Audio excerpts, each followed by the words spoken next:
me suis lancé un challenge de me dire je vais partir avec 3000 $, essayer de créer ma vie dans un endroit où j'ai pas de connexion. Et il me dit ah c'est intéressant, je cherche une île. Je lui dis ok. Très bien. J'aurais jamais imaginé que j'allais revenir 3 semaines plus tard avec 15 opportunités, analyser, présentation sur pourquoi et comment cette opportunité doit être approchée. Et on a travaillé avec toute l'équipe parce qu'on s'est dit, voilà, on lance la société, on a ce premier projet au centre d'Athènes, mais s'il cherche vraiment une île, on va lui trouver une île. Durant ces 2 semaines où j'étais à Genève, je lui ai envoyé des messages et pas de réponse. J'ai quand même pris un billet d'avion, je suis quand même retourné en Birmanie. Et en arrivant en Birmanie, pendant 3 jours, j'avais pas de réponse, mais vu que j'étais allé à ses bureaux, je suis retourné à ses bureaux. T'as sonné à la porte. Et j'ai sonné à la porte et il m'a dit t'es de nouveau là? Et je dis oui, je suis de nouveau là. Faut être vraiment hyper déterminé, t'es loin de ta famille, t'es loin de tes amis, t'es en Birmanie, t'as payé 500 $ ta carte SIM, t'es dans une pièce sans fenêtre. Pourquoi? Qu'est-ce qui t'a autant motivé à continuer ça? Max, saison 3 de La Savane, en collaboration avec Mirabeau. On est extrêmement content de commencer ce partenariat avec eux. Pour plusieurs raisons qu'on va un peu voir maintenant, mais une d'entre elles était cet accès à des entrepreneurs incroyables parce qu'ils nous ouvrent un réseau vraiment de personnes et on est vraiment impatients et excités de commencer ce partenariat. Ouais, on voit avec Mirabeau qu'ils ont vraiment ce qu'on appelle du skin in the game, mais c'est quelque chose qu'on admire. On le voit via 2 choses qui sont inspirantes. La première, c'est que leurs partenaires investissent leur propre argent dans les mêmes opportunités d'investissement qu'ils proposent à leurs clients, et ça, c'est assez rare. Et on voit aussi qu'ils soutiennent vraiment l'écosystème entrepreneurial et start-up suisse via leur stratégie d'investissement. Et ils le font depuis un moment. C'est une boîte qui a 200 ans. Ça fait 200 ans qu'ils soutiennent des générations d'entrepreneurs. Et quand on a discuté avec eux, ce qu'on trouvait vraiment cool, justement, c'est cette vision long terme qu'ils ont d'accompagner et de développer le marché suisse. Et ce développement passe par soutenir l'écosystème, soutenir les fondateurs, soutenir les startups, la tech, etc. Et ça, c'est super excitant. Ouais, et on voit qu'ils sont vraiment impliqués au niveau personnel, dans leur stratégie d'investissement. Et ils ouvrent vraiment cet accès à l'investissement dans les startups et la tech suisse, ce qu'on n'a pas vu vraiment ailleurs, ce qui fait que cet engagement et cette envie de vraiment soutenir cet écosystème-là, c'est ce qui en fait un si bon partenaire pour nous. Il y a le soutien des entrepreneurs, puis il y a aussi l'envie de pousser la Suisse comme un leader sur le marché de l'innovation en Europe. Et ça, justement, si on parle de tech, c'est extrêmement important parce qu'on doit se repositionner là-dessus et il y a vraiment une place à prendre et la Suisse est bien placée pour l'avoir. Et ils sont vraiment en train de pousser ça et c'est extrêmement intéressant pour nous, en tout cas, de travailler avec eux à ce niveau-là. Ouais, donc merci beaucoup à Mirabeau pour leur soutien pour cette saison et merci aussi à vous qui nous écoutez. C'est grâce à vous qu'on peut continuer cette belle aventure avec cette saison 3. On a beaucoup de chance de s'asseoir avec des entrepreneurs incroyables qui nous partagent un peu leur vie et leur parcours. Si vous aimez autant que nous passer ces moments avec eux, n'hésitez pas à vous abonner ou à liker ces vidéos. Nous, ça nous aide énormément, donc merci beaucoup pour votre soutien. Dans l'épisode d'aujourd'hui, on a la chance de recevoir Alec Maurice, qui est un entrepreneur qui a une histoire passionnante. Il a vécu pendant 8 ans en Birmanie, puis du jour au lendemain, il a tout perdu avec le coup d'État. Il est revenu en Suisse et c'est à ce moment-là qu'il a monté en fait différents projets, dont un projet d'immobilier en Grèce, où ils sont en train de construire des hôtels, ils sont en train de construire des appartements à Athènes, etc. Donc vraiment une histoire passionnante de résilience, d'entrepreneuriat bien sûr, et puis un peu tout son parcours en Birmanie, ce que ça lui a appris de vivre dans un pays qui était quasi coupé du monde au moment où il a débarqué là-bas en 2013. À écouter absolument si vous voulez savoir un peu plus sur la Grèce, sur l'immobilier, sur les pays émergents, mais aussi les investissements, parce qu'il a un fonds d'investissement qui investit dans des pays émergents, spécialement dans la fintech. Épisode passionnant, bienvenue dans La Savane. Alec, bienvenue. Merci, Un salut. plaisir de t'avoir. Écoute, généralement on commence pas par le passé dans le podcast, mais avec toi on va faire une petite exception parce que tu as une histoire quand même assez incroyable et assez folle. Notamment ton passage en Birmanie où tu as fait 8 ans là-bas, si je dis pas de bêtises. Et on aimerait bien commencer avec ça. Pour mettre un peu le décor, est-ce que déjà tu peux nous raconter pourquoi la Birmanie peut-être et comment t'es arrivé là-bas, on va dire. Ouais. Et quelle période? C'était 2013, donc t'en étais où dans ta vie? Un peu mettre le stage. Parfait. En tout cas, merci beaucoup de me recevoir. Je suis parti en Birmanie en fait directement après mes études. J'ai fait des études d'économie et de développement international, donc j'avais une partie pays émergents dans mon parcours scolaire universitaire et regarder comment les pays émergents se développaient et spécialement l'Asie du Sud-Est. Donc la Birmanie était un peu la dernière frontière de l'Asie du Sud-Est pas développée. Et en finissant mes études, je me suis lancé un challenge de me dire je vais partir avec 3000 $ essayer de créer ma vie dans un endroit où j'ai pas de connexion. Et pourquoi la Birmanie? C'est parce que stratégiquement, c'est un pays qui est avec la frontière de l'Inde, la Chine, le Laos, la Thaïlande, qui a énormément de ressources naturelles et qui a énormément de commodities. Et Genève, c'était une plateforme, et c'est une plateforme internationale de trading. Donc, je me suis dit, je vais éventuellement là-bas pour regarder si je peux ouvrir des portes pour les boîtes de trading en Birmanie, ce que j'ai jamais fait. Et mon parcours est parti complètement différent. Donc, tu connaissais personne, tu as pris ton sac, tu es arrivé en Birmanie, donc j'imagine, comment tu dis, visa touriste, etc. Exact, ça s'est fait en 2 temps. Donc là, qu'est-ce que tu fais? Tu arrives en Birmanie, tu fais quoi? Ouais. Alors, j'avais un contact en Birmanie qui était le père d'un de mes amis à l'Uni qui était basé à Hong Kong, qui avait monté une usine de recyclage de plastique à Hong Kong et qui m'a dit « j'aimerais bien faire la même chose en Birmanie au tout début ». C'est ça qui m'a mis la puce à l'oreille. Je me suis dit « ah, j'ai potentiellement quelqu'un qui veut faire quelque chose là-bas ». Mais lui n'était pas là-bas. Non. Ah ok, d'accord, c'était pas un contact là-bas, c'était un contact pour peut-être faire quelque chose. Voilà, exact. Et il m'a mis en contact avec une personne qui était la représentante des Français en Birmanie, ce qui allait devenir et qui est devenu la Chambre de commerce française. En fait, ça, c'est le seul contact que j'avais quand je suis parti là-bas. Tu avais le nom de cette personne dans la poche, quoi. Ouais, exact. Et j'ai fait donc un visa touriste. Je suis parti 3 semaines avec 3 semaines coupées en 2 semaines de plaisir, visiter le pays, connaître simplement le pays de manière culturelle et sociale. Et la dernière semaine, discuter avec cette dame, voir où les expats vont dans cette ville de Yangon et regarder ce qui pouvait être fait. Et je m'étais fait une carte de visite en fait, où c'était marqué Alec Morris, Social and Business Development, mon adresse en Suisse avec un petit drapeau suisse. Et je me suis dit... I'm CEO, bitch. Voilà. Et je me suis dit, voilà, si je dois donner une carte de visite, au moins on verra d'où je viens et en quoi je suis intéressé. On peut juste peut-être poser un petit peu le contexte du Ouais. pays à ce moment-là, parce que donc la Birmanie, c'est un pays assez incroyable, comme tu disais, un peu le dernier bastion non développé de l'Asie du Sud-Est. Aujourd'hui, on ne peut pas y aller. Je ne sais plus exactement à quelle année ça s'était ouvert, mais c'était pas très loin de 2013, il me semble. Et c'est un pays assez extraordinaire et très différent de ce qu'on a l'habitude de voir en Asie du Sud-Est. Tu peux poser un peu le contexte de ça pour que les gens y comprennent? Parfait. Ouais, à partir de 2010, pendant 60 ans, c'était une dictature militaire. Et en 2010, en fait, les militaires ont décidé de vouloir prendre des initiatives pour ouvrir le pays. Et en 2015, il y a eu les premières élections démocratiques. Donc, il faut savoir, moi, je suis arrivé en 2013. Il faut savoir qu'à partir de 2012, les choses ont quand même commencé à changer. Il y a eu une réforme des lois d'investissement. Il y a eu une transition entre le régime militaire et le régime démocratique, qui était le parti militaire qui a fait cette transition, mais qui n'était pas un parti militaire. C'était un parti politique soutenu par les militaires. Et ensuite, il y a eu en 2015 les élections du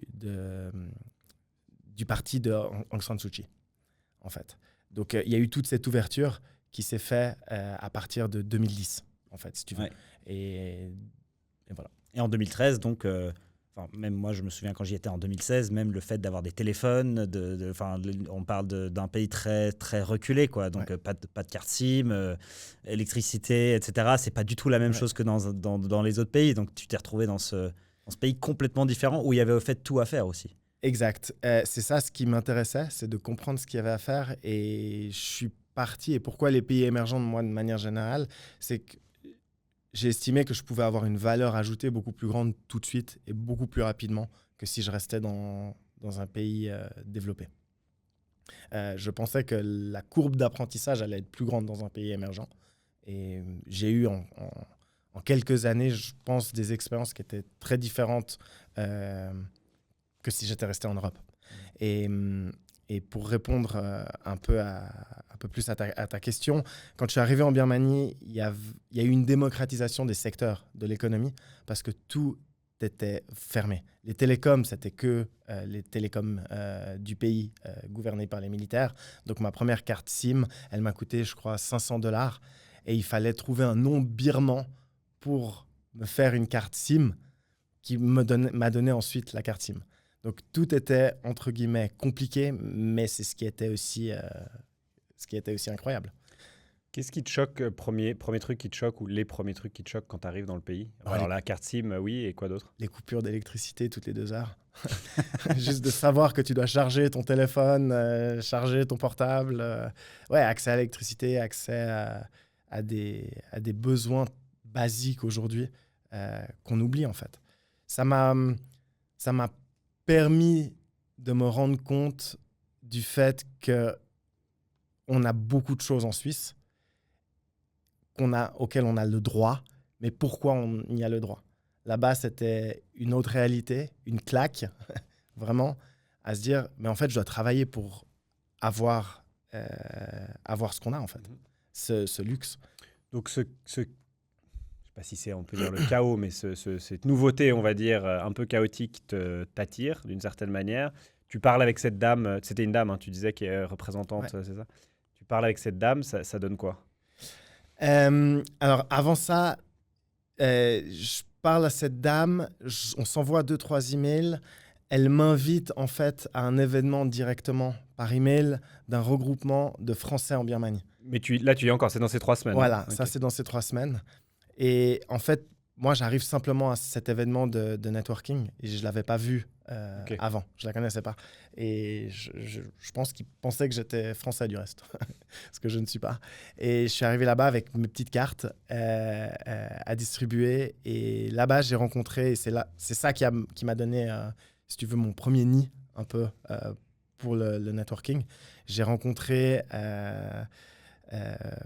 des gens de l'ambassade suisse, notamment une personne qui m'a soutenu et qui a été un peu mon père au début, qui a ouvert son carnet d'adresses et qui m'a dit « Ah, tu devrais parler à Hong Toura, qui est cette personne qui a monté Toura Suisse, la boîte que j'ai rejoint ensuite par la suite. » Là, tu le rencontres, Hong Toura, tu le Non. rencontres... Non. Donc là, tu rentres.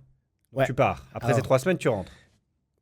je fais cet événement, je rencontre cette personne de l'ambassade. Le lendemain, je vais le voir.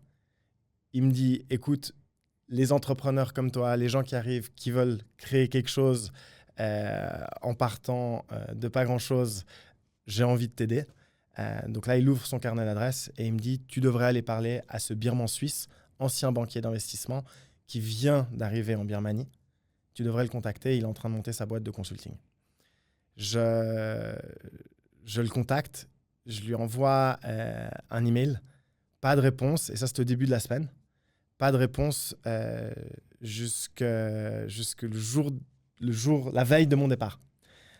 Il me dit, viens demain matin. J'ai l'avion l'après-midi, je passe le voir le matin, j'ai un premier rendez-vous avec lui, et il me demande, mais qu'est-ce que tu fais là? Pourquoi tu es là? Et je lui explique que j'ai envie de travailler en Birmanie, de vivre une expérience hors du commun et que je suis prêt à mettre la main à la pâte. Et il me dit ok, très bien. Et je lui explique que j'ai mon vol plus tard, 2 heures plus tard. Il me dit ok, très bien, tiens-moi au courant quand tu reviens. Et là, ensuite, je suis rentré à Genève. Je suis resté 2 semaines à Genève. Et ensuite, durant ces 2 semaines où j'étais à Genève, je lui ai envoyé des messages, mais pas de réponse. Et j'ai quand même pris un billet d'avion. Je suis quand même retourné en Birmanie. Et en arrivant en Birmanie, pendant 3 jours, je n'avais pas de réponse. Mais vu que j'étais allé à ses bureaux, je suis retourné à ses bureaux. Tu as sonné à la porte. Et j'ai sonné à la porte. Et il m'a dit, t'es de nouveau là? Et je dis oui, je suis de nouveau là parce que je pense qu'on peut créer quelque chose d'incroyable. T'aurais pu me répondre. Voilà, t'aurais pu me répondre. Et après, je suis resté 8 ans. Donc, voilà. Mais quand je suis retourné en Birmanie, ce qui était assez incroyable, c'est que je me suis dit, bon, bah, il faut que je m'installe, mais je n'avais pas de revenus. Donc, j'ai pris une guest house à 6 € à $6 la nuit. Alors, peut-être... Attends, parce que c'est important, je pense, pour la suite. Donc là, tu commences à travailler avec lui. Ouais. Mais lui, lance, c'est le tout début de sa boîte. Ouais. Ok, entre guillemets, vous êtes que les deux. On est 4. Là, il y a un salaire. Il te paye un salaire? Ouais, il me paye $300 Et en par gros, mois. un petit peu, viens, on va commencer, etc. Ok. Et Ouais. avec ça, tu te payes les hôtels, les machins et autres. Ok, Ouais, juste. plus ou moins. Ouais, juste. Ma première expérience de guest house, c'était quand même une guest house sans fenêtre. Ah, c'est sympa. Ouais, pendant 1 mois et demi. Pendant 1 mois et demi, tu étais Ouais, dans je dis, une mais pièce sans qu'est-ce fenêtre. que je fous là à chaque fois que Mais c'est fou quand même. Moi, je trouve ça incroyable à chaque fois que tu racontes cette histoire. Mais pourquoi? Tu vois, dans le sens où il faut être vraiment hyper déterminé. Tu es loin de ta famille, tu es loin de tes amis. Tu es en Birmanie, tu as payé $500 ta carte SIM, tu es dans une pièce sans fenêtre. Pourquoi? Qu'est-ce qui t'a autant motivé à continuer ça? Je pense qu'il y avait une volonté de prouver à moi-même que j'arriverais à m'en sortir quoi qu'il arrive. En fait, c'est une forme d'insécurité que j'ai essayé de tourner en moteur. Aussi simple que ça. Du Ouais, coup, on va faire un petit fast-forward, mais peut-être qu'on y reviendra après, mais tu commences à travailler donc, pour cette boîte de consulting. Tu pourras expliquer rapidement ce qu'ils font mieux que moi après, mais donc, tu commences à bosser avec eux comme employé numéro 3, Plus ou moins.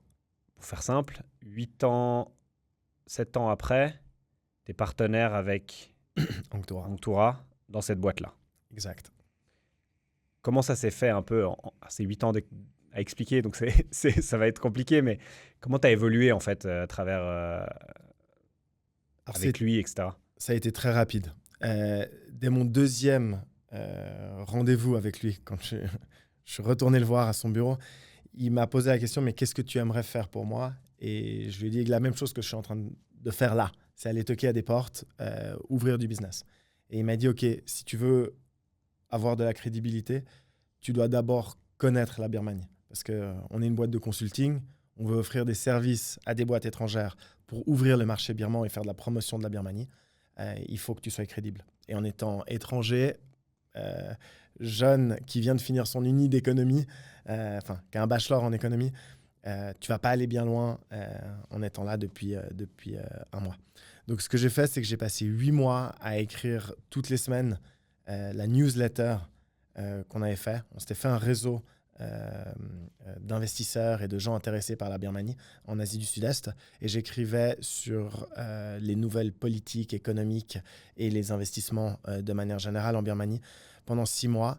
Et là, je me suis dit, à la place que ce soit simplement un projet éducationnel et marketing, cette newsletter, on va la commercialiser, on va mettre des pubs parce qu'on avait commencé à avoir plus de 10 000 followers. Et en fait, ça a été une manière de couvrir, et la première expérience pour couvrir mon salaire et pouvoir justifier... La guest house sans fenêtre. Voilà, Parce qu'il faut bien la justifier, hein, bordel. Si tu veux des fenêtres, il faut payer. Non, et ça a très bien marché spécialement parce que c'était des boîtes internationales qui voulaient avoir une visibilité dans notre newsletter, mais avec des coûts birmans. Donc en fait, on avait un upside qui était assez... une bonne profitabilité. Donc là, il s'est dit, j'ai trouvé quelqu'un d'intéressant. Ouais. Et ça change un peu la relation que tu as avec lui d'une certaine manière. Ouais, ça change, surtout que lui, c'était un ancien banquier d'investissement, un ancien trader, mais qui était très quantitatif et un excellent analyste. Et moi, j'avais vraiment la partie un tout petit peu plus, la fibre commerciale et l'envie d'aller parler aux gens, l'envie d'aller networker. Toujours cette recherche de valeur ajoutée. Où est-ce que je peux aller ajouter de la valeur pour quelqu'un ou pour une problématique?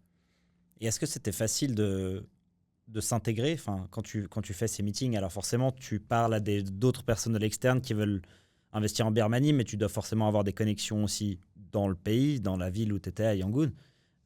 Comment eux, les locaux, on va dire, te voient comme dans ce contexte? Est-ce qu'ils trouvent ça plutôt cool que tu sois un étranger qui soit venu et qui essaie de faire du business et de développer le pays? Est-ce qu'ils sont un peu réfractaires? Est-ce qu'ils sont curieux?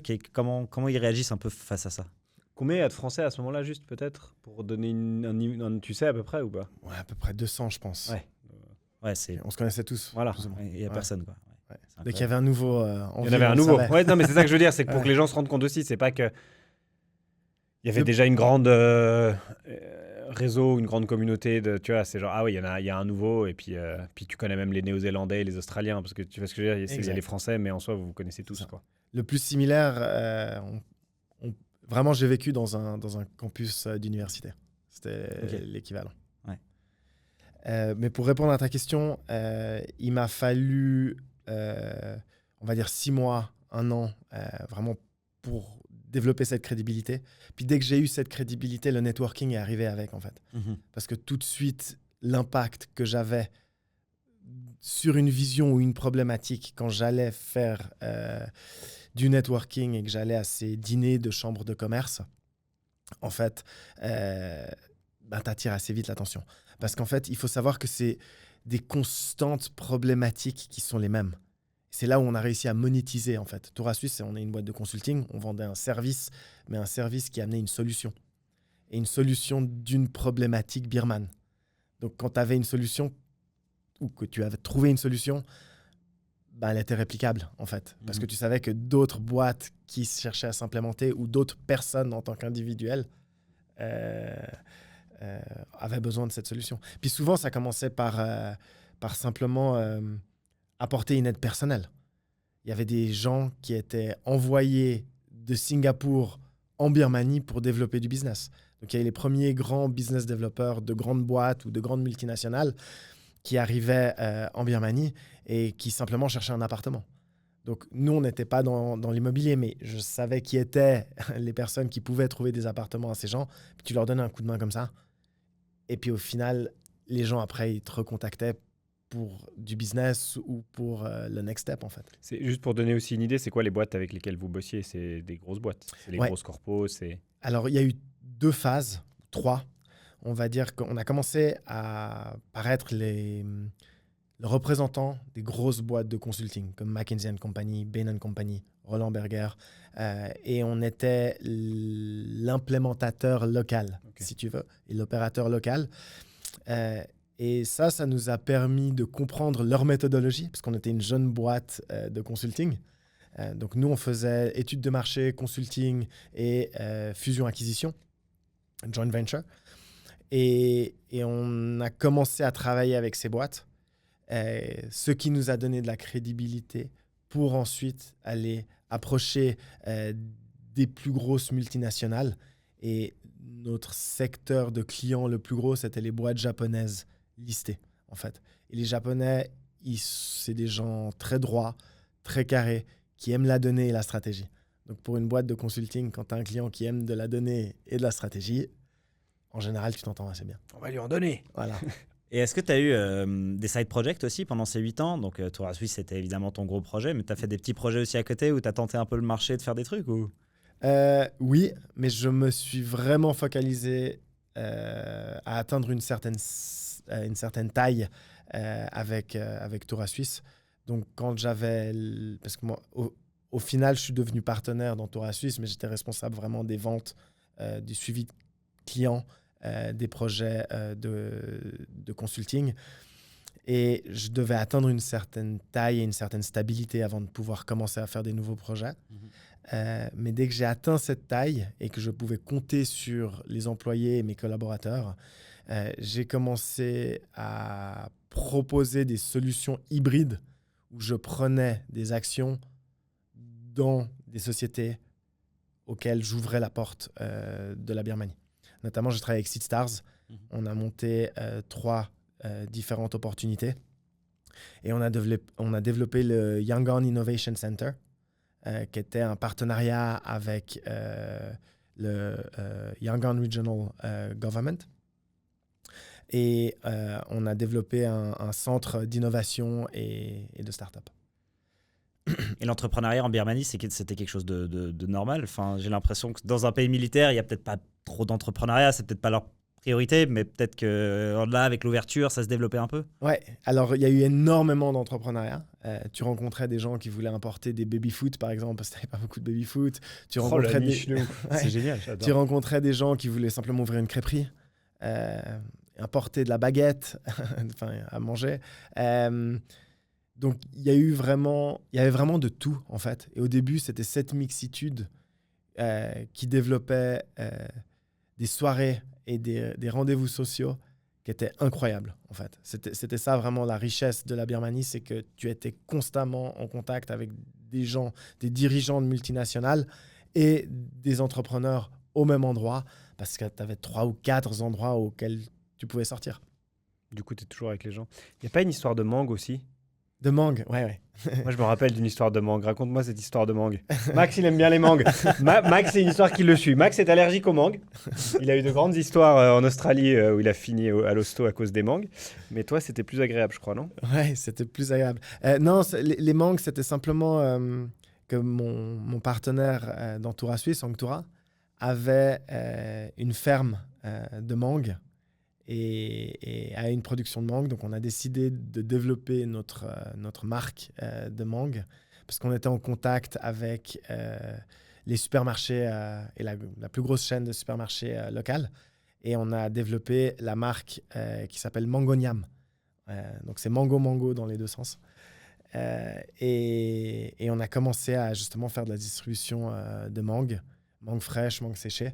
Et puis ça, c'était un side business très sympa, très peu profitable, mais qui mettait de la nourriture sur la table. C'est ouf. Et du coup, vous vendiez dans les supermarchés? Ouais, on vendait dans les supermarchés. Puis après, on a essayé un petit peu d'exporter. Mais ça, c'était assez compliqué parce que tu avais t'avais des régulations à maintenir pour l'import-export. Et c'était assez compétitif. Ouais, j'imagine que ça doit être galère, ça. Ouais. Puis tu te bats avec... Puis en tant que producteur, pour importer, pour exporter... C'est monstrueuse. Voilà, tu dois je sais pas, c'est atteindre entre guillemets une petite ferme, tu vois ce que je veux dire, Ouais, quand tu compares exact. avec, je sais pas, quels sont les pays les plus producteurs de mangue, mais Ouais. tu vas te battre avec des trucs qui sont avec la énormes, non? Thaïlande, Ouais, tu te notamment. bats avec des trucs monstrueux, non? Mais il faut savoir que la Birmanie produit un type de mangue qui est très demandé. Ok. Le Centalone, ça s'appelle. Et donc, Tout seul. ça on avait entre guillemets un avantage dans la variété, mais il fallait vraiment le volume et il fallait des procédures et des normes d'hygiène. Ouais, c'est un business à part et puis c'était pas votre Exact. but à ce moment-là. Et du coup, 2000, tu me dis si je dis des bêtises dans les dates, mais 2021, à ce moment-là, tu n'es pas en Birmanie. Non. Tu es où, tu nous le diras, mais tu n'es pas en Birmanie, mais tu apprends qu'il y a le coup d'État. Ouais. Tu peux nous raconter ça? T'es Ouais. où déjà? Qu'est-ce que tu fais et pourquoi? Comment tu réagis? Qu'est-ce qui se passe dans ta tête à ce moment-là? Je suis à Genève. Je me réveille, vu qu'en Birmanie, c'est le milieu de la journée, et je reçois, je pense, 7 ou 8 messages. Did you know? Have you heard about it? Et ça nous est arrivé dessus un petit peu la même chose que le Covid. Parce qu'il faut savoir qu'un an avant, on vit le Covid. Un an après, il y a le coup d'État. Et notre business est basé sur l'ouverture du pays. Mais comme dans toute panique, on est très calme en même temps. Donc, par un manque peut-être de réalisation, j'étais assez calme la première semaine. Où je me suis dit, on verra bien, on va faire un communiqué à nos clients de ce qu'on sait. Et on va essayer de chercher un tout petit peu plus d'informations avec notre réseau local. Question peut-être naïve, mais est-ce qu'il y avait des signes que ça allait arriver ou c'était, tu vois, le Covid, moi, je faisais partie peut-être pas très malin.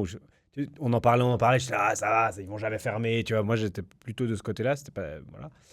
Est-ce qu'il y avait des signes où je disais, ça va arriver ou pas du tout? C'est quoi à ce moment-là Non. C'est vraiment une surprise ou c'est... Ouais. Ok. C'est vraiment une surprise. Il y a eu le soir d'avant un message, mais je me souviens plus ce qu'il disait ce message. Mais j'avais eu un échange avec une mais personne. le soir d'avant, locale. ça faisait Le pas soir 6 d'avant. mois qu'il y avait potentiellement des réflexions dans 10 ans, ça va arriver. Ok. Non. Il y avait littéralement une discussion d'ouverture du pays. En plus, les militaires avaient une holding économique avec plein de marques dedans, notamment une marque de bière, une marque de cigarettes, avec lesquelles ils avaient fait des joint ventures avec des sociétés internationales. Donc, il y avait vraiment tout un mouvement d'ouverture qui était là. Il n'y avait pas du tout une prémonition Ouais, c'était pas quelque chose allait arriver. Ouais, je pense que pour les gens qui nous écoutent, il faut comprendre ce que ça veut dire, un coup d'État. Un coup d'État, ça veut dire tu fermes tout, il n'y a plus d'entrée, il n'y a plus de sortie, il n'y a plus de démocratie. Tout ça, c'est fini littéralement du jour au lendemain. Il y a cette fameuse vidéo qui était sortie pendant le Covid, je ne sais pas si vous en rappelez, de cette femme qui faisait la danse, parce que c'est assez connu de faire de l'aérobic dans la rue en Birmanie et dans d'autres pays en Asie du Sud-Est. Et vu que c'était le Covid, elle faisait cette vidéo, elle était en train de se filmer, puis on voit les véhicules militaires qui débarquent, je crois que c'est au centre de Yangon, Ouais. et en gros qui prennent d'assaut le pays, et puis il n'y a plus rien, quoi, plus ou moins du jour au lendemain. Ouais. Alors, il y a eu quelques révoltes. Il y a eu même beaucoup de révoltes au début civiles, mais les militaires ont été très violents. Et il faut savoir que ça faisait 60 ans qu'ils avaient la main mise sur leur pays. Il n'y a pas eu de faille pendant 60 ans. Et puis, il y a eu 10 ans d'ouverture. Et ils sont repartis en arrière et comme à l'époque. Et donc là, toi, voilà, alors comme tu dis, tu restes calme pendant une semaine, etc. Mais je pense que tu réalises vite aussi que c'est terminé d'une certaine manière, où tu te dis, mais en fait, voilà, en soi, je ne vais pas reprendre l'avion, je ne vais pas repartir. Il n'y a plus de business, d'une certaine manière. Je pense qu'il y a encore des trucs qui grattent encore certaines choses à gauche, à droite, parce qu'il y a des choses à faire, entre guillemets, même admin, pour fermer une boîte presque. Ouais. Mais en gros, il n'y a plus rien. Ouais. En gros, il n'y a plus rien. Et surtout que j'avais basé mon futur sur le fait que l'équipe locale, elle est assez stable. L'équipe locale peut produire vraiment une bonne qualité du travail. Donc, une partie de mon travail va faire la promotion de la Birmanie en Europe. Donc, pour moi, ça m'a vraiment coupé l'herbe sous le pied d'un point de vue personnel. Donc, ça, c'est je me suis dit, bon, en fait, moi, j'ai plus de boulot là. Puis après, il y a la gestion de la crise aussi, qui arrive en même temps. La gestion des employés. On était à 75 employés, quand même. Ça fait pas mal de personnes à gérer. Un gros questionnement. Et surtout, tu as cette sensation d'être partenaire dans une boîte et tu peux rien faire parce que tu es en Suisse, en fait. Et ça, c'était très dur. Frustrant. Ça, c'était frustrant, mais c'était dur, humainement. Tu as envie d'être là pour les gens. T'aurais préféré être là-bas à ce moment-là ? Pour ma sécurité personnelle, non. Mais oui, pour pouvoir aider, en fait. J'avais envie c'était une expérience. La Birmanie, depuis le début, ça a été une expérience humaine, en fait. J'avais envie de créer une valeur et avoir un gain économique et pouvoir en vivre. Mais à la base, c'était une aventure humaine. Et ça m'a cassé mon aventure humaine. Et ça m'a complètement déboussolé. Et ça, j'ai mis longtemps à m'y remettre. Vraiment longtemps. C'était une identité qu'on m'avait enlevée. C'était ma carte de visite, en fait, la Birmanie. Et je pense une erreur que les entrepreneurs font, c'est de s'identifier à leur business. Mais pour moi, ça faisait un, en fait. Les deux faisaient un et c'est comme si on avait coupé une partie de moi-même.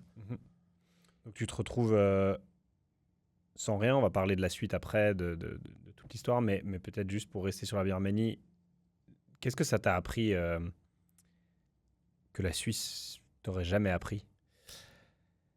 Ça m'a appris à faire l'action et à faire sans être parfait. Tant que tu fais et que tu avances, c'est beaucoup plus important que de faire quelque chose de manière parfaite. Je pense que... Le progrès est plus important que la perfection. Exact. Le progrès est plus important que la perfection, surtout qu'il y avait beaucoup de problématiques et d'événements auxquels on devait faire face que personne n'avait dû faire face. Donc, c'est là où tu es obligé de mettre quelque chose sur la table. Et puis, en fait, tu remarques que ce que tu mets sur la table n'est pas du tout parfait. Et il y a beaucoup d'éléments à corriger. Et tu penses que tu serais qui aujourd'hui si le coup d'État n'était pas arrivé ? Ouh, ça c'est une bonne question. Je pense que j'aurais toujours une relation avec Toura Suisse. Je serais toujours en train de travailler évidemment avec Toura Suisse. Mais je pense que j'aurais eu aussi l'opportunité de développer d'autres projets en parallèle basés en Europe. Parce qu'une des raisons pour laquelle, à partir de 2018-2019, j'ai commencé à faire des allers-retours avec la Birmanie, c'était pour développer aussi un tout petit peu des activités un petit peu plus proches de mon centre natal et de ma famille. Donc, je pense que j'aurais eu vraiment deux axes. L'axe de la Birmanie, de la promotion de la Birmanie, et un axe un petit peu plus marketing dans la société.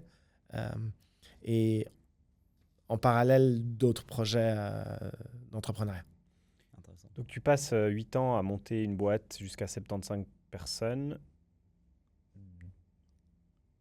d'un jour à l'autre, littéralement, ça n'existe plus. La boîte existe toujours. La boîte existe toujours, mais toi, à ce moment-là, il y avait plus rien pour toi, d'une certaine manière, n'étant Ouais. pas sur place, etc. Il se passe quoi dans ta tête à ce moment-là? Comment tu te sens?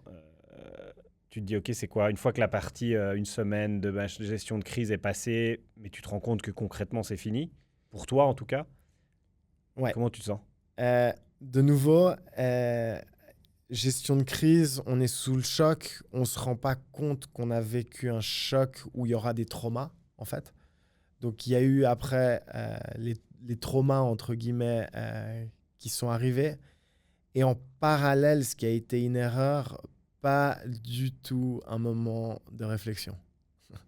Tout de suite dans T'as jamais l'action. pris de recul. Tout de suite dans l'action. Ouais. Ouais. Ce qui est Directement, vite, j'ai pris un job dans le domaine de la pharmacie et j'ai commencé à vendre des semainiers automatiques dans les EMS et développer des projets en parallèle, notamment avec toi, Alex, la boîte de All You Can Eat Design, graphic design, et une boîte immobilière en Grèce. Donc tu remplis par l'action. Ouais, on va je dire. remplis par Mais tu l'action. prends une claque quelques Ouais. temps après. Mais tout de suite, avec ce job en pharmacie qui me donnait un salaire. Pour moi, c'était hyper important que j'aie une base, en fait, et qui me fasse avancer, qui me fasse me réveiller le matin. Et je travaille 6 mois pour cette boîte, de semainiers automatiques. Et après 6 mois, la claque. la vraie grosse claque psychologique et dépression. Et là où j'ai vraiment touché le fond, en fait, parce que je faisais 3 projets en même temps. J'avais un job où je prenais ma voiture et j'allais dans tous les coins de la Suisse. Et le soir, je développais la stratégie des nouveaux projets où j'envoyais des emails pour voir comment est-ce qu'on devait développer ces nouveaux projets. Et c'est là où j'ai dû vraiment faire un mois de pause. Donc, j'arrête de travailler avec cette boîte dans la pharma. Et ce qui est marrant, c'est que j'aurais pu continuer dans cette boîte. Et j'ai choisi de mettre ça en pause, j'étais employé, pour garder le temps de réfléchir et de mieux réfléchir sur les projets À venir. à venir d'entrepreneuriat.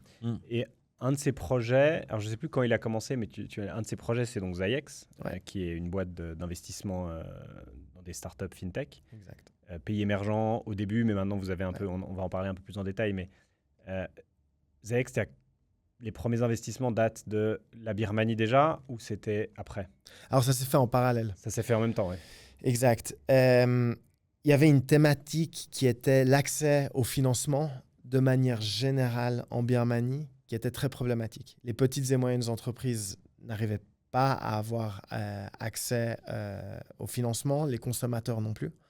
Donc avec SeedStars, on avait monté 2 boîtes très similaires, mais une boîte qui s'occupait à faire des prêts aux petites et moyennes entreprises et une boîte qui s'occupait de faire des prêts aux consommateurs ou des prêts médicaux, des prêts dans l'éducation. On avait une variété de produits. Et en fait, j'ai réalisé en développant ces boîtes, donc on a lancé ces boîtes from scratch, on a levé des fonds pour ces boîtes et on a levé de la dette et on a travaillé avec les banques locales pour démocratiser en fait certains produits de financement pour des entreprises comme pour des consommateurs. Et en fait, j'ai réalisé qu'il y avait une révolution du crédit qui se passait et qu'en fait, la Birmanie, où il n'y avait pas ces structures de financement, nous aidait à mettre par défaut, vu qu'il n'y avait pas d'infrastructure, tu développes, toi, en tant qu'entrepreneur, des infrastructures qui résolvent un problème. Et je me suis dit, en fait, en Suisse et en Europe, il y a aussi une problématique du financement, en fait. Et il y a beaucoup de petites et moyennes entreprises, en fait, qui n'arrivent pas à avoir du financement. Donc, moi, j'ai discuté avec mon frère, qui était avec moi en Birmanie aussi, et qui a développé ses business avec moi. Je lui ai dit, écoute, je pense que la révolution du crédit est en train d'arriver en Suisse et il y a une démocratisation en Suisse et en Europe. Et c'est là où il y a eu énormément de boîtes de crowdfunding et de crowdlending qui se sont ouvertes, qui étaient des plateformes où plein d'individuels ou de petites entreprises pouvaient appliquer pour du financement qui était financé par des dizaines ou des centaines de tout petits investisseurs. Comme ça, ils débloquaient un gros prêt. La problématique de ces plateformes, c'est qu'il fallait toujours réussir à matcher pour avoir suffisamment de dettes et suffisamment d'opportunités. Donc, ces plateformes de matchmaking, c'est assez compliqué. Mais il y a eu quand même toutes ces actions et toutes ces sociétés en fait, qui se développaient. Et je me suis dit, ayant développé ces sociétés en Birmanie, qui sont des fintech credit companies, on a une certaine vision et connaissance de ce qu'il faut pour pouvoir investir et être un advisor dans ces sociétés en Europe, de la marche à suivre en fait. Donc j'ai utilisé ma connaissance en Birmanie pour l'appliquer ensuite en Suisse. Et quel est votre rôle du coup dans ces investissements-là? Si tu parles d'advisoring, est-ce que vous avez déjà pris aussi des rôles opérationnels ou plus structurants dans ces entreprises ou c'est de l'investissement, vous cherchez des boîtes qui ont du potentiel dans ces domaines que vous connaissez et vous agissez comme des advisors? Comment ça fonctionne? Ouais. Alors on a commencé et la stratégie de la société était d'investir que dans des boîtes fintech credit. Donc c'était des boîtes qui avaient une plateforme de credit scoring qui évaluait une opportunité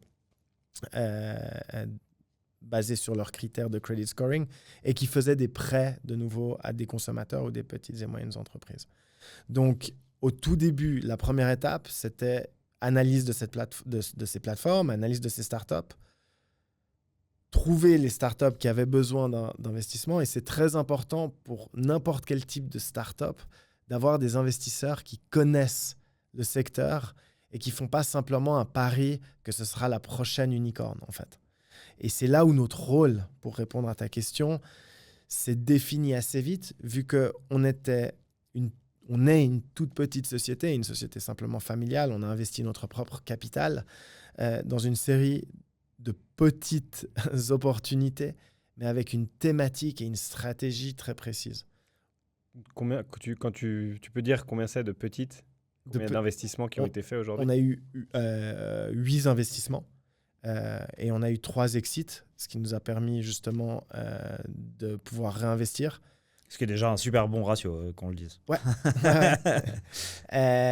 Et en fait, notre rôle s'est dénoué assez facilement. En fait, on a vu que notre rôle, il y avait vraiment un rôle de networking, un rôle de levée de fonds, un rôle de stratégie de commercialisation du produit. Puis moi, j'ai vraiment tout un aspect business development. Ça, c'est mon background. Et mon frère, avec qui j'ai développé cette opportunité, lui est plus portfolio manager. Et toutes ces boîtes dans lesquelles on investissait géraient de la dette aussi. Parce qu'elles identifient les opportunités qui ont besoin de financement. Et souvent, elles développaient des véhicules de dette. Et il y avait de l'optimisation du portefeuille de la dette. Gérer les non-performing loans, justement. Ouais. Et ces 8 opportunités, c'est chaque fois seed stage, early stage? Ouais, okay. Early stage, entre 25 et 50 000 francs suisses ou dollars. Okay. C'est quoi? Parce on a reçu Frédéric, qui est le président de Business Angel Switzerland. On a parlé de ça aussi, et c'est toujours intéressant un peu dans ces investissements early stage, parce qu'en fait, c'est tellement tôt que des fois, tu n'as presque pas de data sur lequel te poser. C'est le début d'une boîte, début d'une aventure. C'est assez difficile, en fait, de juger, et c'est un métier qui est totalement différent d'une série A, une série B, etc. Vous, c'est quoi votre vision un peu sur cet investissement early stage? C'est-à-dire, comment est-ce que vous choisissez vos opportunités? Comment est-ce que vous les jugez? Alors oui, il y a toute la partie analyse de data et autres, mais quoi d'autre? Déjà ça, et puis après, il y aura d'autres. Ouais. Alors, il faut pouvoir prendre un peu le temps d'analyser ces opportunités, ce qui est assez contradictoire parce que souvent les startups ont besoin de financement de manière rapide.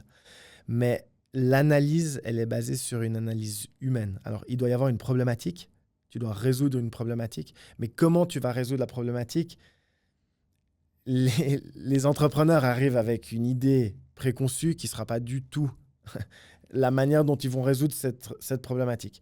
Donc, la problématique, entre guillemets, elle est seconde. Elle doit être validée, mais de manière assez rapide. Ce qui prend du temps, c'est valider vraiment l'équipe et la résilience de l'équipe, justement. S'assurer que les difficultés qui vont arriver vers leur société, ils vont réussir à s'adapter et avoir la flexibilité cérébrale vraiment à résoudre cette problématique. Donc, nous, nos critères, ils sont très humains, en fait. C'est une aventure humaine. Et c'est mon background aussi. La Birmanie, c'était, comme je l'ai dit avant, c'était une aventure humaine. C'est l'analyse de l'humain et avant tout. Et vous avez fait des erreurs là-dessus? Est-ce qu'il y a eu des échecs? Est-ce qu'il y a eu des équipes où tu pensais que c'était la bonne équipe, puis en fait non? Et est-ce que tu as appris des choses là-dessus? Oui, il y a eu des erreurs, mais on a eu qu'une boîte qui a fait faillite. Donc pour l'instant, on a un très bon track record. C'était parce que faire faillite, dans le sens, c'est pas forcément, tu vois, il peut y se passer plein de trucs. Est-ce que c'était entre guillemets erreur dans le sens vous avez l'équipe a pas marché ou est-ce que c'est le business? Tu vois, il y a différentes choses des fois qui peuvent se passer. Ouais, je pense que c'était un mix de tout, okay. Pour pas rentrer plus dans le détail. Mais c'était un mix de tout. Mais sinon, on a eu vraiment beaucoup de chance. On a investi par exemple dans une boîte au Pérou et on a tout de suite pris un rôle très actif.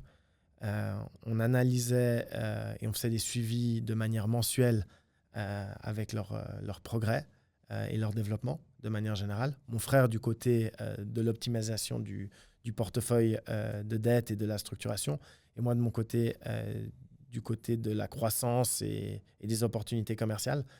Et on a réussi à les aider à structurer un partenariat stratégique avec une boîte d'asset management qui gérait justement des opportunités de dette qui avaient plus de 2 milliards sous gestion. Donc, on a tout de suite réussi à amener une valeur ajoutée. Et cet investissement, en fait, c'est un investissement très court. On a investi pendant 2 ans et demi.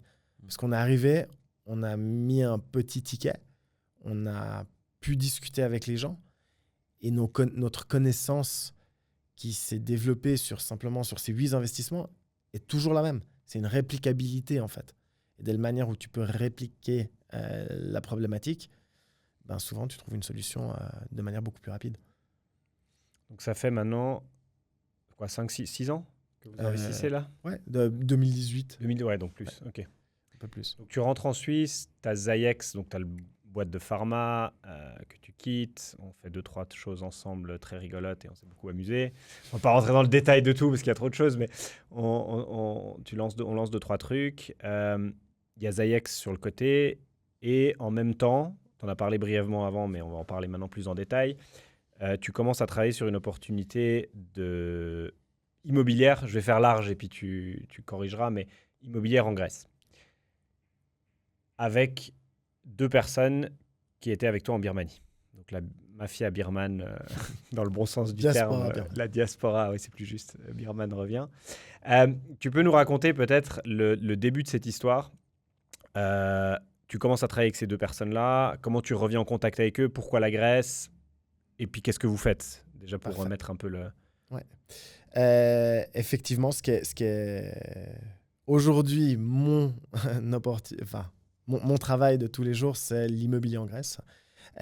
Cette opportunité, elle est arrivée après des discussions qui ont commencé durant le Covid, ou un tout petit peu avant le Covid avec 2 partenaires qui étaient en fait en Birmanie des amis, avec qui j'échangeais sur des problématiques business ou simplement avec qui j'allais boire un verre dans un bar. Et on est 3, on a monté cette boîte qui s'appelle Ecos Properties, et c'est un Français et un Grec.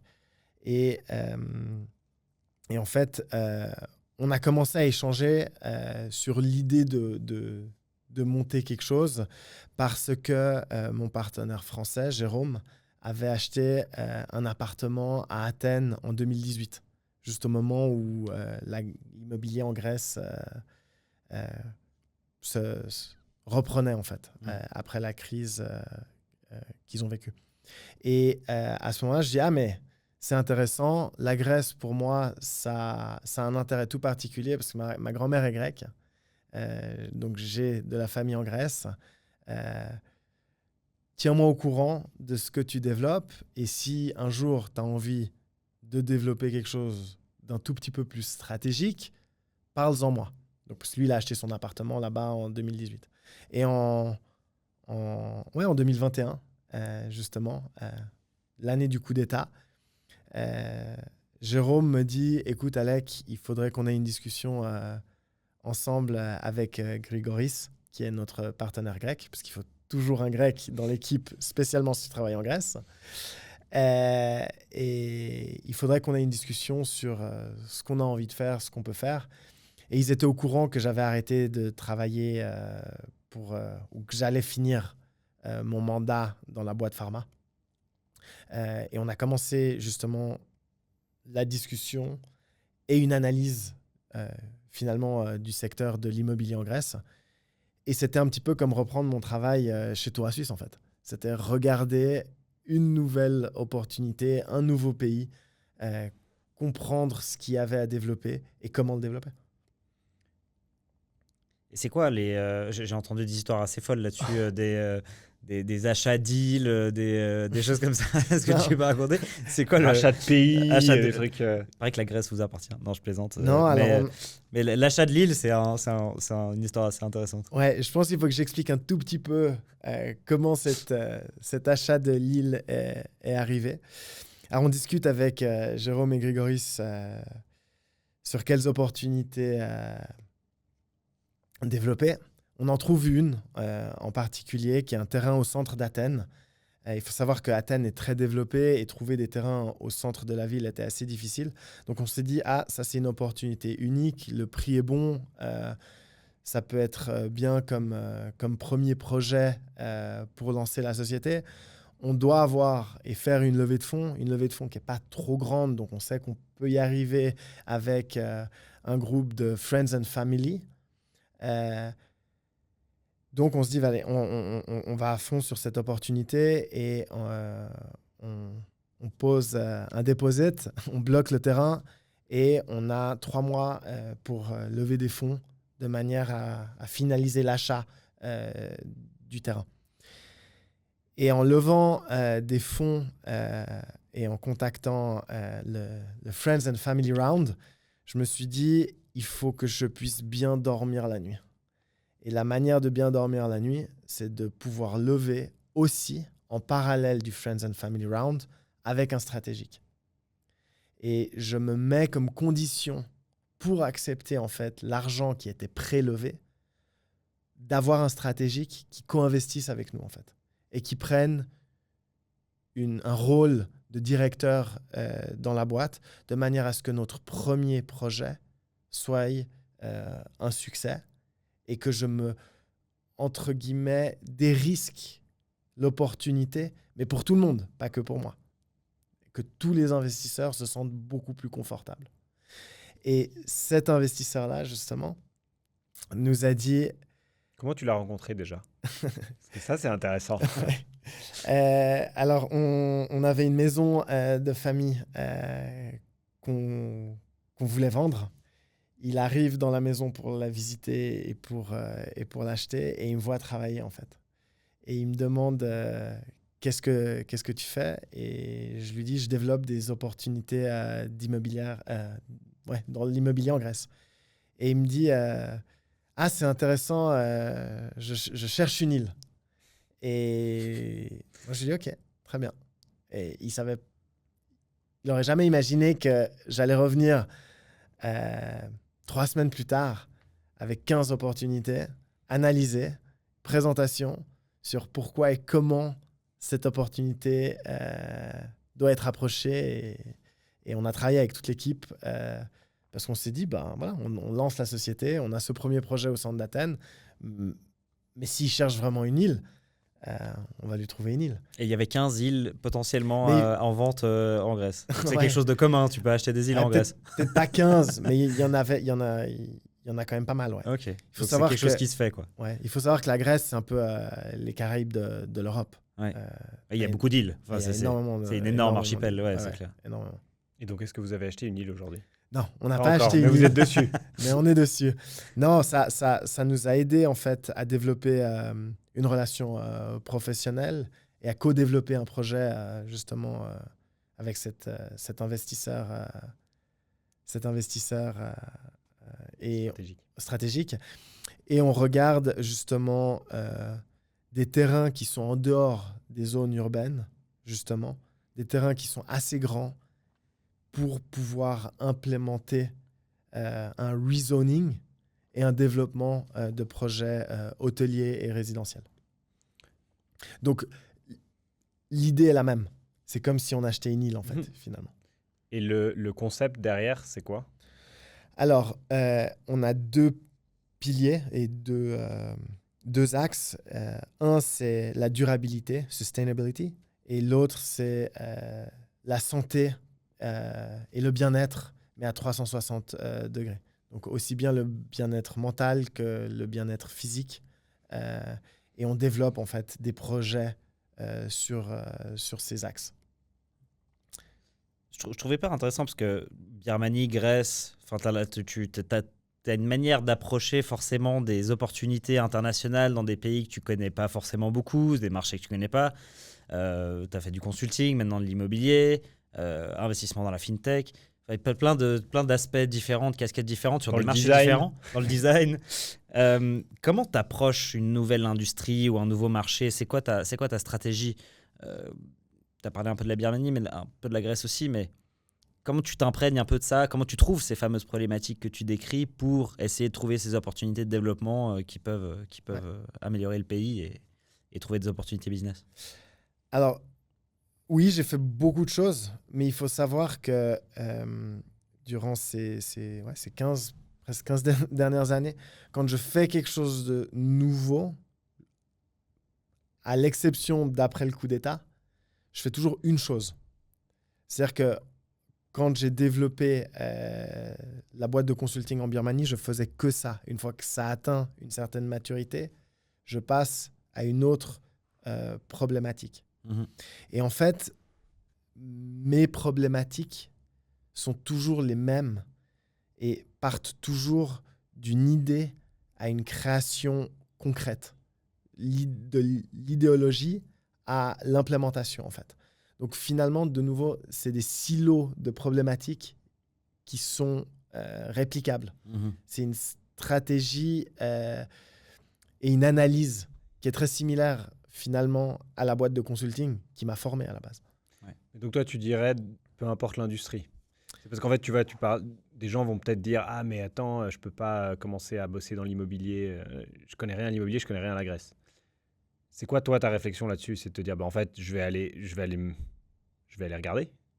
Et puis c'est juste passer du temps, c'est lire. C'est quoi un peu ta méthodologie pour appréhender un nouveau marché potentiellement et une nouvelle industrie? Alors, je pense que oui, peu importe l'industrie, mais il doit avoir une identification très claire d'une problématique à résoudre. Je pense qu'aujourd'hui, on a accès à la connaissance sans forcément être expert pour pouvoir prendre des décisions stratégiques sans être l'expert ultime du sujet et pouvoir amener une solution à une problématique. Oui, je pense. Après, pour la croissance, on a besoin d'avoir une verticale et rester très concentré sur cette problématique et ne pas se diversifier. Ça, c'est très, très important. Mais aborder une solution, trouver une solution à une problématique en venant de l'extérieur du domaine, on peut aussi penser différemment. Mhm. Et en fait, quand on pense différemment, on a Des solutions différentes. Voilà. Tu as raconté donc comment tu as rencontré l'investisseur stratégique Dan. peut utiliser son prénom, Dan, à travers une visite d'une maison. Tu as été toqué à la porte de ton futur associé en Birmanie. C'est quoi le rôle du culot dans ta carrière? Ouais, je pense qu'il est énorme. En vrai, mais bon, toi, tu appelles ça le culot. Moi, j'appelle ça résoudre une problématique, en fait. Je mets pas en perspective. Tant que j'apporte une discussion avec du respect, j'appelle pas ça du culot, en fait. Parce que le culot, c'est un côté un petit peu... presque un petit peu négatif. Non, ouais, alors moi je le vois pas négatif, au Ah contraire, ouais. parce que c'est plus tu vois, pas négatif, mais par exemple, je connais pas encore bien l'immobilier en Grèce, je connais pas encore bien la Grèce, mais je vais quand même aller faire mon boulot, je vais bien bosser, et puis je vais lui envoyer le truc. Mais d'autres gens vont se dire, mais je peux pas envoyer. C'est un peu ce que tu disais avant, ou faire en fait. Ça sera peut-être pas parfait, mais tu l'as fait. Ouais. Ça pour moi, c'est aussi ça le culot, c'est de savoir que t'es pas en train de faire un truc parfait, mais au moins tu l'auras fait plus vite que les autres, tu l'auras fait déjà très très bien, et puis ça t'ouvre une porte. Pour moi, c'est ça le culot, d'une certaine manière. C'est pas forcément négatif. Mais ouais, il faut oser, c'est sûr. Mais c'est marrant parce que je pense que ça fait partie des qualités que j'ai reçues aussi au niveau de mon éducation. J'ai dû faire ma place. J'ai 2 grands frères. Donc le fait que j'ai 2 frères, c'est quelque chose sur lequel j'ai dû créer une place au sein de la famille, même si je suis le petit dernier et que souvent les petits derniers, Ouais, mais tu dois faire ta place quand même. Hein. il y a une partie de favoritisme.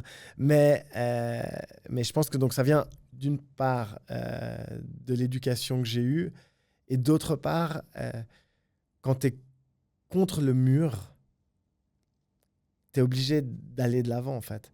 Et c'est pas que j'ai été vraiment contre le mur, mais c'est que je me mettais dans des situations où j'étais contre le mur. C'est marrant parce que déjà, alors on parle de culot, mais c'est du courage aussi, au-delà du culot. Mais quand tu dis ça, il y a aussi une question tu te mets toi-même dans des situations difficiles, donc c'est encore plus courageux. Certains diront, mais c'est peut-être un peu con aussi. Mais est-ce qu'il y a une forme de naïveté aussi? Oui, c'est obligatoire. Donc, des fois, je ne me rends pas compte que je me mets dans ces situations. Soyons très clairs. Je me dis, mais pourquoi j'ai dit oui, on peut faire vraiment. Alors, je sais pourquoi j'ai dit oui, on peut faire. C'est parce que souvent, ça vient d'une discussion auquel j'ai beaucoup apprécié, avec une problématique que j'apprécie, une personne que j'apprécie. Donc, je me dis, bon, bah, quand je regarde une opportunité, si j'ai de l'enthousiasme vis-à-vis de cette opportunité, j'aimerais bien voir quelle valeur ajoutée je peux y apporter. Et bien évidemment, cet enthousiasme est généré parce qu'il y a ce côté naïf et ce manque d'analyse des premières barrières. Je pense tout de suite, quand je regarde une problématique, je pense tout de suite au côté positif. Ouais. Mais ensuite, il y a une réflexion, et ça, c'est ce que j'ai réussi à développer spécialement ces 5 dernières années, vraiment de la problématique, comment résoudre pour que ça devienne concret. Et ça, c'est hyper important de ne pas rester sur le petit nuage de la naïveté. Voilà. Mais je pense que c'est quand même un avantage de partir de ce côté optimiste, naïf, fonceur, courageux, et ensuite de se construire, on va dire, des bloqueurs pour toi-même peut-être réussir à dire « Ok, bon, bah, ça a l'air génial, ça a l'air fou, mais il faut que je fasse des analyses. » Alors que je pense qu'il y a beaucoup de gens qui, c'est plutôt l'inverse. Ils ont peur ils ont peur et ils voient tous les côtés négatifs avant même de se lancer et d'essayer. C'est ce qu'on encourage dans l'entrepreneuriat de manière générale. Il faut être assez con pour penser que tu peux et assez intelligent pour essayer, un truc dans le genre. En fait, tu te dis, ouais, on va y arriver. Et puis après, tu dis, bon, mais il faut être quand même intelligent pour essayer parce que beaucoup de gens disent, moi, j'y arriverai facilement, mais ils le font jamais. Ouais. Donc il faut un peu des deux. Il faut être un peu naïf parce que c'est aussi ce que disait ton frère qui m'avait toujours marqué. C'était de dire, en fait, si j'avais vu tous les problèmes, je l'aurais jamais fait. Et en fait, être un peu naïf en disant, bah, ça va bien se passer. Ouais. Et en fait, tu sais que ça va pas bien se passer, mais tu essaies de te dire que ça va bien se passer parce que sinon, tu commences jamais. Parce qu'en fait, si tu essaies de projeter tous les problèmes, il y a des problèmes que tu n'aurais jamais pu imaginer qui arrivent et d'autres que tu pensais qui vont pas arriver, etc., etc. Tout à fait. Je pense qu'il faut être naïf pour commencer. Pour commencer, ouais. Donc, tu as entrepris en Birmanie, tu as entrepris en Suisse, tu as entrepris en Grèce. C'est quoi la différence entre les trois? C'est quoi le meilleur endroit? Euh, Pas forcément meilleur, mais... De nouveau, tout dépend de la thématique et la problématique. Je pense que dans chacun des pays dans lesquels j'ai travaillé, il y a du positif et du négatif. Je pense que trouver des solutions et la rapidité à laquelle tu trouves des solutions est différente dans chacun des pays pour vraiment répondre à ta question. Et les problématiques ne sont pas les mêmes. Quand tu développes une société en Birmanie, tu dois t'assurer que ton retour sur investissement soit beaucoup plus rapide parce que tu as des risques comme la dépréciation de la monnaie, tu as un risque de coup d'État, tu as un risque de changement de loi. Donc ça dépend de l'opportunité, vraiment. En Suisse, tout est beaucoup plus lent, mais beaucoup plus stable. Il y a beaucoup plus de compétiteurs aussi. Donc, c'est beaucoup plus difficile de trouver la valeur ajoutée qui va vraiment faire une différence. Par contre, si tu la trouves, peut-être que tu as moins de stress dans ton aventure. Et en Grèce, c'est un peu hybride. C'est un peu un pays, entre les deux. c'est un peu un pays qui s'ouvre, où il y a beaucoup de réformes qui vont heureusement dans le bon sens. Je pense, moi, de toute manière, ce qui me passionne, c'est la diversification, en fait. Avant qu'on passe à la question de fin, parce que ça n'a rien à voir, mais je vais m'en vouloir de ne pas la poser, même si je peux te la poser après, mais je pense que c'est intéressant.